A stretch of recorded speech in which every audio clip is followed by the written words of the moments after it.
Metavir score. The Metavir scoring system is a system used to assess the extent of inflammation and fibrosis by HPE, histopathological evaluation, in a liver biopsy of patients with any patient of chronic liver disease, specifically or especially due to hepatitis C. The grade indicates the degree or activity of inflammation, while the stages represent the amount of fibrosis or scarring. So, fibrosis and scarring is given by the stage. Degree of inflammation or the activity is given by grade. Okay, wow. So, grade. Activity grade is going to be A0, A1, A2, and A3. A0 is no activity. A1 is mild activity. A2 is moderate. A3 severe. Fibrosis staging F0 to F4 are there. F0 no fibrosis. F1 is portal fibrosis without septa. F2 is portal fibrosis with few septa. F3 is numerous septa but without cirrhosis. F4 cirrhosis. Okay. So this is only the Metavir score. Okay so அது வந்து கிரேடும் இருக்குது ஸ்டேஜும் இருக்குது grade வந்து activity stage வந்து fibrosis cirrhosis and all so chronic hepatitis B. After acute hepatitis B, chances of chronicity depends upon the age. Okay. Uh, Infection at birth is associated with clinically silent acute infection, but 90% chances of chronic infection. While the infection in young adults is associated with clinically apparent acute hepatitis with a risk of 1% chronicity. The clinical features range from asymptomatic infection to fatal fulminant hepatic failure. So அவங்க என்ன சொல்ல வராங்கனாக்கா hepatitis B, okay, hepatitis C is for chronicity, okay, but like hepatitis B பற்றி ஸ்பெசிஃபிக்காக பார்க்கும்போது when it depends upon the age. For example, earlier the age was the prognosis அந்த மாதிரி.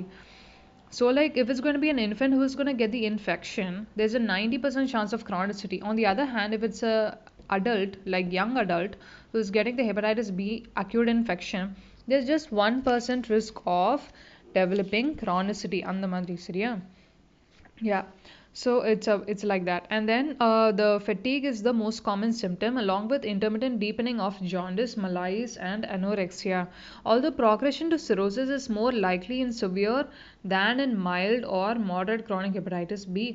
All forms of chronic hepatitis B can be progressive, and progression occurs primarily in patients with active HBV replication.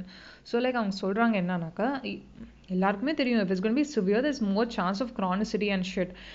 But then obviously even in mild or in moderate, it's not like it's not progressing. It is progressive. It can be progressive, okay?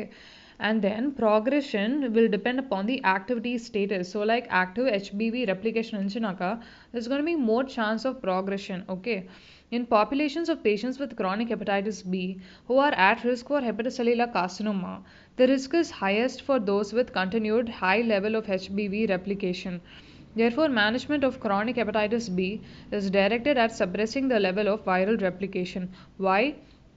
Because like the person can have an acute infection and still not get a chronic infection if the activity is very less.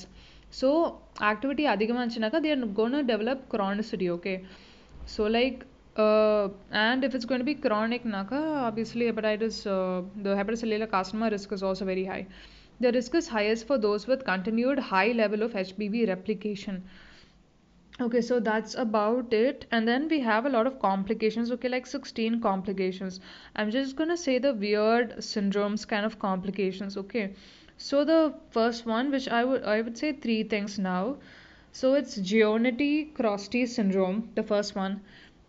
And the second one is going to be purpuric cutaneous lesions, which is nothing but leukocytoclastic vasculitis. And the third one is another vasculitis, which is polyarthritis nodosa.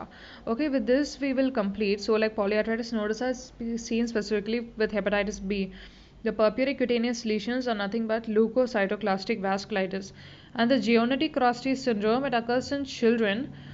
Hepatitis B in children presents with anecteric hepatitis, meaning without jaundice.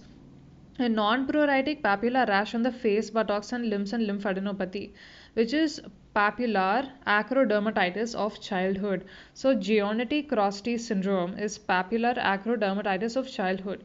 So there is no jaundice, there is no itching, but then there is a rash and a lymphadenopathy. Thanks.